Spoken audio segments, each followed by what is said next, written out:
سلام عملنا مدمنا بتاع مزارب زلو كاب إثيوبيا بزعبة عصب السلعة مالتي إرترا بزح ساعات ملستات هبان تبالي زلو መንግስቲ ኤርትራ ኣብ ዝቐረበ እዋን ብላዕለዎት ሰበስልጣን ኢትዮጵያ ዝለዓል ዘሎ ጉዳይ ቀይሕ ባሕርን ወደብ ዓሰብን ኣመልኪቱም ስትራ ይኮነን ፕሬዝዳንት ኢሳያስ አፈወርቂ ኣብ ዝሎም ዕለት ግብጽ አትሎ እንዳተባለ እዩ። የኤርትራ ፕሬዝዳንት የሆኑት ኢሳያስ አፈወርቂ በዛሬው ዕለት ወደ ግብጽ ማምራታቸው ታውቋል። ፊልድ ማርሻል ብርሃኑ ጁላ ኢትዮጵያ ሰለስተ ነገራት ያትደሊ ዘላ ንሳቶም ድማ ሰላም ምዕባለን ኣፍደገ ባሕር ምባሉ ድሌት ኣፍደገ ባሕር ተሃገር እዚኦም ካልኦትን ሓድሽ ሓበሬታታት ሒዘልኩም ቀሪበ ኣለኹ። ክሳብ መወዳእታት ቪድዮ ተሓቢርኩም ንጽንሑ ኩላና ላይክም ጓር ጀምሮ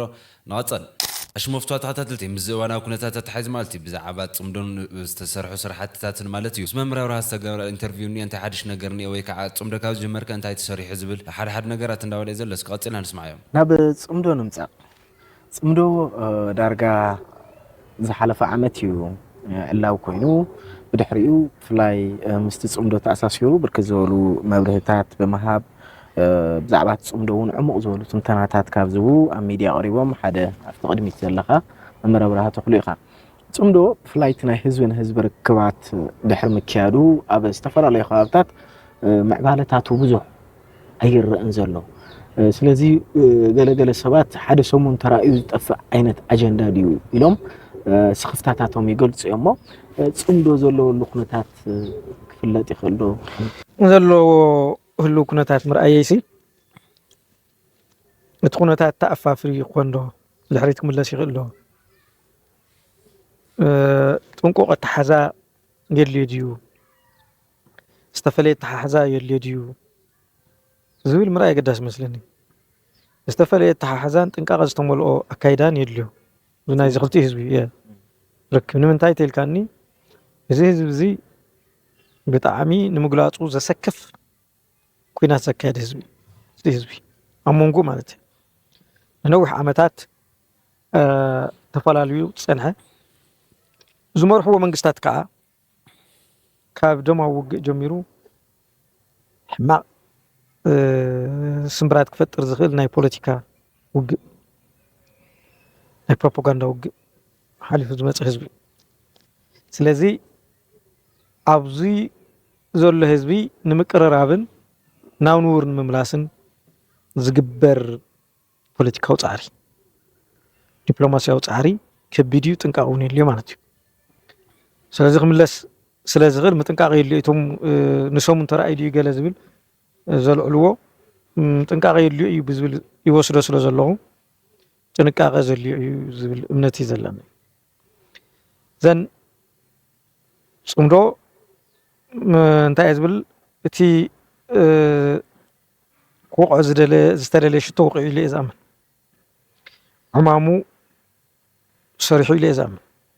እንታይ እዩ ነይሩ ትመጽእ በቲ ናይ ህዝብታት ጽምዶ ብሚድያታት ክሓልፍ ዝግበር ህዝብታት ካብ ሕሱም ጽልኢ ንዓመታት ንዓሰርተታት ዓመታት ተፈላለዮም ዝነበሩ ናይ ምርኻብ ስራሕቲ ዕላምኡ ኣሳኺዑ ኢለ እየ ዝኣምን እቲ ዝነበረ ህዝቢ ምስ ህዝቢ ይርክብ ስለ ዝኾነ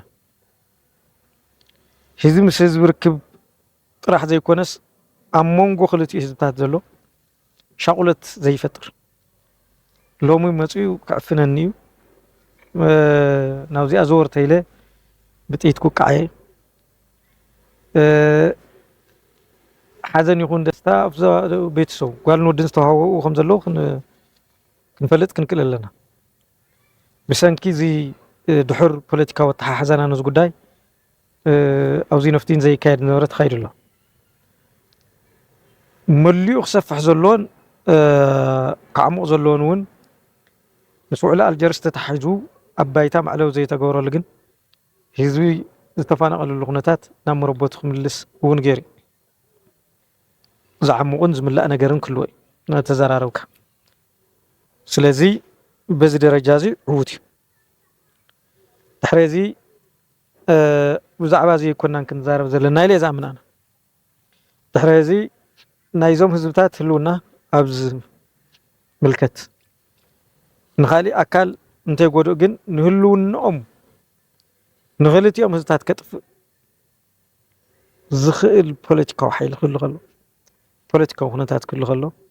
ናብ ዝለዓለ ስትራቴጂካዊ ምርድዳእ ክሰጋገረሉ ኢለ ዝኣምን እዚ ማለት ከይዲ ነዊሕ ክኾን ስለ ዘለዎ ብሓደ መዓልቲ እውን ስለ ዘይንውድኦ መንግስቲ ኤርትራ ህልውንኡ ሒዙ መንግስትነቱ ሒዙ ተጋሩ እውን ህልውናና ሒዝና ፖለቲካዊ ጉዳያትና ባዕልና ብንውስኑ ኣገባብ መንግስቲ ኤርትራ እውን ከምኡ ኣፍቶም ናይ ሓባር ሓደጋ ክኾኑ ዝኽእሉ ኣፍቶም ናይ ሓባር ረብሓና ከረጋግፁ ዝኽእሉ ግን ልዕሊ እቲ ህዝቢ ንህዝቢ ርክብ ክኸይድ ኣለዎ ፖለቲካሊ ወታደራዊ ኢኮኖሚያዊ ምትእስሳር ክህልወሉ እየ ዝብል ኣነ ብፍላይ ድማ ተባፅሑ ቀይሕ ባሕሪ ከም ባህርያዊ መሰል ወሲዳ ናይ ይግበአኒ ሕቶ ተልዕል ዘላ ኢትዮጵያ ነታ ብባሕራይ መጻኹም ብዓይነይ መጻኹም እትብል ኤርትራ ድቃስ ዝኸላ ኣጀንዳ ኮይኑ እዩ ዝዘለቐ ትውልዲ ዓዲ ትጽምዶ ዝበሃል ኣብ ልሂቃን ትግራይ ገዚፍ ኣጀንዳ ኮይኑ ዘሎ ዛዕባ እውን እዚ ስጋኣት እዚ ከም ዝኾነ ብተደጋጋሚ ይግለጽ ብመግለጽታትን ኣንደበታት መሪሕነትን ዝግለጽ ወጥሪ ክሳብ ሕዚ መዕለብ እዩ ዘይተፈለጠ እንተሎ ንመበል 118 በዓል ምስረታ ሰራዊት ሃገር ኢትዮጵያ ኣብ ዝተሰናደአ መድረኽ ዝተረኸበ ፊልድ ማርሻል ብርሃኑ ጁላ ኢትዮጵያ ሰለስተ ነገራት እያ ትደሊ ዘላ ንሳቶም ድማ ሰላም ምዕባለን ኣፍ ደገ ባሕሪ ምባሉ ድሌት ኣፍ ደገ ባሕሪ እታ ሃገር ወታደራዊ ድሌት የማዕብል ከም ዘሎ ዘርኢ ኮይኑ ኣሎ ኢትዮጵያ ብመሬት ክትዕጾ ዝግባእ ኣይኮነን ህዝብና 130 ሚልዮን በፂሑ ኣሎ ኣብ ዝመጽእ 25 ዓመታት ድማ 200 ሚልዮን ክበጽሑ እዩ ምባሉ ትኹረት ቢቢሲ ስሒቡ ረኺብና የለና ሓተታት ማእኸንን ትቕጽል ከመይ ኢሉ ረብሓ 2 ሚልዮን ካብ ናይዞም 200 ሚልዮን ዝበልጽ ኢሉ it is unfair ወይ ምን ርትዓዊ ኣይኮነን ክብል ዝገለጸ ፊልድ ማርሻል ብርሃኑ ጁላ ምስ ዓለም ለኻዊ ሕጊ ዘይሳነ ኢሞጎታዊ እውን እዩ ድሕሪ ምባል ኣብ ዝሓለፈ 30 ዓመታት ደቂስና መንባርና ኣመና ዝሕዝን እዩ ሕዚ ግን ተበራቢርና ኣለና ምባሉ ዘለዎ ትርጉም ቢቢሲ ትንትን ሰላም ምዕባለን ኣፍ ደገ ባሕርን ክነረጋግጽ ኢና ክብል ተሓንዩ ዝነበለ እርቲ ትካል እዚ ይበሃል እምበር እቲ ንኢትዮጵያ ኣፍ ደገ ባሕር ንኽትረክብ ዘኽእል ሕጊ ኣየናይ ዓንቀጽ ምዃኑ ኣይጠቅስን ካብ ሕብራዊ ስምምዕ ተጠቃምነት ሓሊፉ ነዚ ዘራትዕ ሕጊ ከም ዘይለውን ምሁራት ኣህጉራዊ ሕግን ዓለም ለኻዊ ዝምድናታትን ክገልጹ ኣኒሖም እዮም ክበል ብመራሕቲ ኢትዮጵያ ዝቐረብ ናይ ይግበአኒ ሕቶ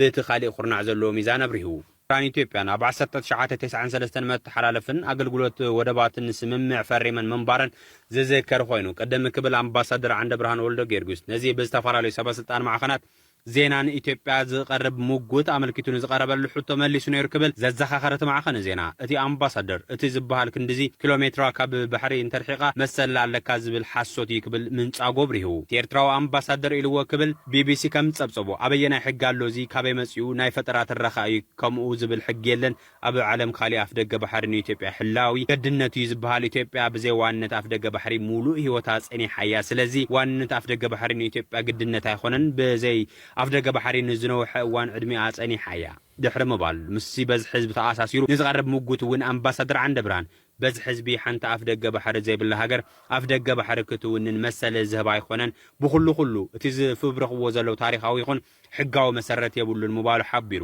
ኢትዮጵያ ኣብ ቀይሕ ባሕሪ ኣፍ ደገ ንኽትረክብ እትገብሮ ዘላ ድፊት ምስ ኤርትራ ኣብ ምትላኸት እዩ ነተን ክልተ ጎረባብቲ ሃገራት ናብ ድርኩኺት ሓድሽ ዙር ኩናት መሪሕዎን ከም ዘሎ ዝገለጸ ኣምባሳደር ብርሃኑ ጁላ ብወገኑ ኢትዮጵያ ብዘይ ባሕሪ ንዘትረፍዋ ዝበሎም ብስም ዘይጠቐሶም ሓይልታት ወጻኢ ብምውቃስ እውን ነቲ ኣብ እዋን ዝነበረ መንግስቲ ኢትዮጵያን ዝነበሩ ሰበስልጣንን ኤርትራ ምስ ወደባት ክትንጸል ምፍቃዶም ኣደናጊሮም እዮም ክብል ወቂሱ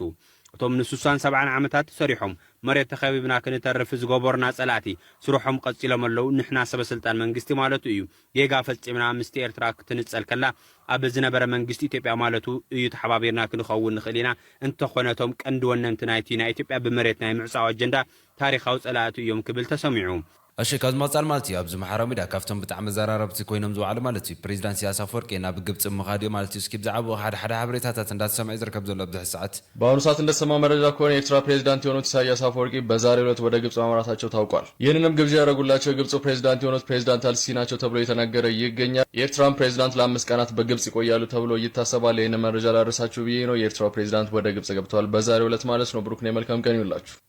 ኢሳያስ አፈወርቂ ናይ 5 መዓልቲ ናይ ስራሕ ዑደት ንምግባር ናብ ግብጽ ከም ዝገሸ ተገሊጹ። ፕሬዚዳንት ኢሳያስ አፈወርቂ ብዕድመ ፕሬዚዳንት ዓብዱልፈታሕ አልሲሲ ናይ 5 መዓልታት ናይ ስራሕ ምብጻሕ ንምክያድ ሎሚ ናብ ግብጽ ከም ዝተጓዓዘ ተገሊጹ። ክልቲኦም መራሕቲ ሃገራት ብዝያዳ ምዕባይ ክልቲኦም ርክብ ከም እውን ኣብ ሕዳው ኣገዳስነት ዘለዎም ዞባውን ኣህጉራውን ጉዳያት ክዛተዩ ከም ዝኾነ ተገሊጹ ፕረዚዳንት ኢሳያስ አፈወርቅን ጉጅለ ልኡኹን ኣብቲ ንዕለት 1 ሕዳር ዝካየድ ምረቓ ሓድሽ ኣብ ቤተ መዘክር ግብፂ ክሳተፉ እዮም ሚኒስተር ወፃኢ ጉዳይ ዑስማን ሳልሕ ኣብ ዝጉዕዞ ሓቢሩ ምስ ፕረዚዳንት ኢሳያስ አፈወርቂ ተጓዒዙ ከም ዘሎ እውን ተገሊጹ ፕረዚዳንት ኢሳያስ አፈወርቂ ሎም ኣብ ዝገብሮ ዘሎ መገሻ ኣብዚ ሕጂ እዋን ኣብ መንጎ ኤርትራን ኢትዮጵያን ብጉዳይ ዓሰብ ዝተለዓለ ቀዳሚ ሚኒስትር ኢትዮጵያ ኣብይ ኣሕመድ ብተደጋጋሚ ንዋን ነቲ ተወደብ ኣመልኪቱ ዝተፈላለየ ምክንያትን ሞገትን ኣብ ዝሕትረሉ ዘሎ እዋን እዩ ፕረዚዳንት ኢሳያስ አፈወርቂ ናብ ግብፂ ኣቕኒዑ ዘሎ ኣብ መንጎ ኢትዮጵያን እታ ታሪኻዊ ጸልእተይ ትብላ ግብፂ እውን ብሰንኪ ግድብ ህዳሴ ዝተፈጠረ ፍልልይ ዛጊድ ብዘተ ክፍታሕ ስለ ዘይከኣለ ብፍላይ ድሕሪ ምዛም እቲ ግድብ እቲ ኣብ መንጎ እንፀንሐ ፖለቲካውን ዲፕሎማስያውን ቁርቆስ ገና ዓሚቕ እዩ ዘሎ ሰብ ስልጣን ኢትዮጵያ ድማ ብተደጋጋሚ ንግብፂ ብሽርሕን ተጻባእ መርገፅን ብፍሉይ ዕጡቓት ተቃወምቲ ብምዕጣቕ ክኸስዮም ስምዑ ኣብዚ ሓለፈ ሰሙን ኢታማጆር ሹም ሰራዊት ኢትዮጵያ ብርሃኑ ጁላ ናብ ግብፂ ብዝቐንዐ ዝመስል ቃና ኢትዮጵያ ብዘይ ኣፍ ደገ ባሕርን ወደብን ንዘትረፍዋ ዝበሎም ብስም ዘይጠቐሶም ሓይልታት ወፃእ ክወቅስ ተሰሚዑ እዩ እቶም ን60-70 ዓመታት ስርሖም መሬት ተኸቢብና ክንተርፍ ዝገበሩና ጸላእቲ ስርሖም ቀጺሎም ኣለዉ ድሕሪ ምባል እቶም ቀንዲ ወነንቲ ናይቲ ንኢትዮጵያ ብመሬት ናይ ምዕፃው ኣጀንዳ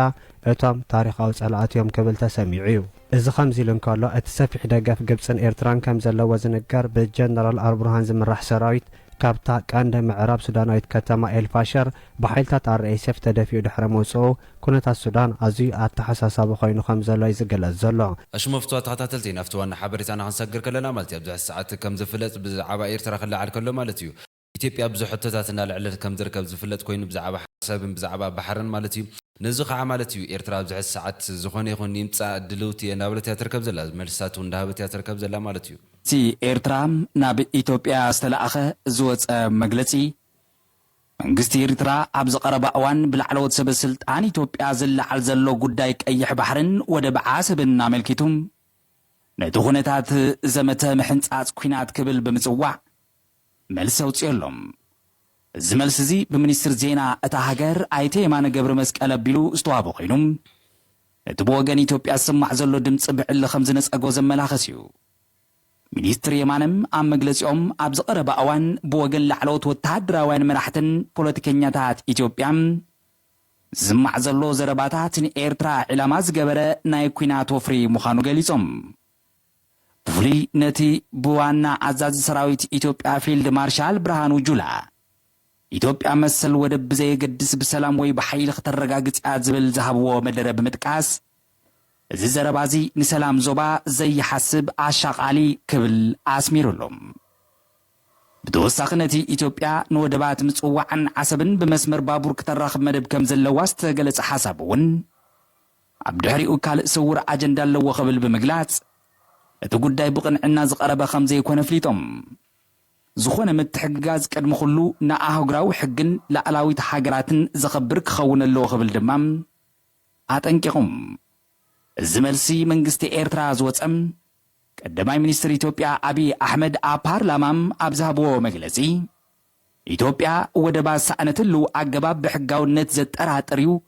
ከመይ ከም ዝጠፍአ ዘርድእ ሓንቲ ገጽ ወረቐት እውን ክንረክብ ኣይከኣልናን ምባሎም ጉዳይ ወደብ ኢትዮጵያ ጉዳይ ህልውና ምዃኑ ምግላጾምን ስዒቡ እዩ ኣይተ የማነ ገብረ መስቀል ኣብ መግለጺኦም ቀጺሎም ነቲ ኣብ ዝቐረባ እዋን ኣብ ባህር ዳርን ኣዲስ ኣበባ ሰላምን ምርግጋእን ዞባ ንምዝታይ ዝተኻየደ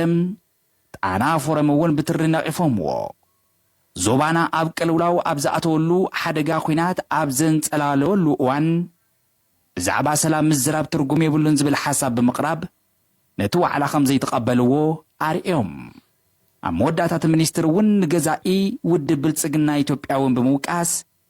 እዚ ዝካየድ ዘሎ ዘመተ ንሰላም ክልቲአን ሃገራት ከምኡ እውን ንምርግጋእ ዞባ ቀርኒ ኣፍሪቃ ዓብዪ ሓደጋ ከም ዝፈጠረ ብምግላጽ ኤርትራ ላዕላውነታ ንምክልኻል ድልውቲ ምዃና ኣረጋጊጹም ክሳብ ሕጂ ድሕሪ እቲ ብቐዳማይ ሚኒስትር ኣብይ ኣሕመድ ዝተዋሃበ ሰፊሕ መግለጺ ካብ ላዕለዋይ ኣካል መንግስቲ ኤርትራ ብዘይካ ናይ ሚኒስትር ዜና መልሲ ዝተዋሃበ ካልእ ወግዓዊ ሓበሬታ የለን ኣሽመፍቱ ተኸታተልቲ ኤርትራ ማለት እዩ ብወሃቢ ቃል የማነ ገብረ መስቀል ጌራ ዝሃበቶ መልሲ ማለት እዩ ኣብዚ ሰዓት ኢትዮጵያ ኣብ ተብልዕሊ ሕቶታት ብዛዕባ ባሕሪኹም ዝተፈላለዩ ማለት እዩ ቅቡል ከም ዘይትገብሮ ግልፂ ጌራ መልሲ እንዳሃበት እያ ትርከብ ዘላ ማለት እዩ ናይ ሎም ዝነበሩ ሓበሬታታት እዚኦም መስሊሮም ኣብ ቀጻሊ ብሓድሽ ሓበሬታ ክሳዕ ንራኸብ ቅድሚ እዚ ቪድዮ ዝምፅኹም ኩላኹም ላይክ ምግባር ከይትርስዑ ሰሰናዩ ፀፅበቐ ይስምዐና